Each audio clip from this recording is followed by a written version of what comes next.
Good morning. सकाळची सुरुवात बगीरा सोबत मस्ती करत केली। निकिताने केस सुकवले।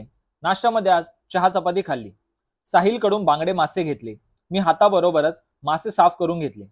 आज जवळजवळ 10 तरी माकडे आमच्या परड्यात आले आणि बरेचसे नारळ पाडून गेले। हल्ली माकडांचं पॉप्युलेशन पण खूपच वाढत चाललंय असं वाटतं। कडक ऊन पडलं होतं म्हणून निकिताने बाहेर कपडे सुकायला टाकले।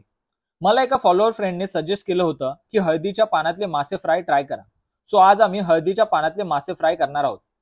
छान मीठ मसाला, हळद, तांदळाचं पीठ, आगूळ लावून त्यात लसूणच्या पाकळ्या टाकल्या। माशांना हळदीच्या पानात गुंडाळलं आणि मस्त तेलात फ्राय केलं। खरं सांगू खूपच कमाल सुगंध येत होता। आजचा जेवणाचा मेनू आहे नाचणीची भाकरी, माशाचं कालवण आणि हळदीच्या पानातले मासे फ्राय। आहा, दिल खुश झाला। जेवण करून थोडा वेळ आराम केला। संध्याकाळी चहा प्यायलो आणि लागलो दरवाजा पॉलिश करायला। आता भेटूया नेक्स्ट व्हिडिओ मध्ये। तोपर्यंत टाटा बाय बाय।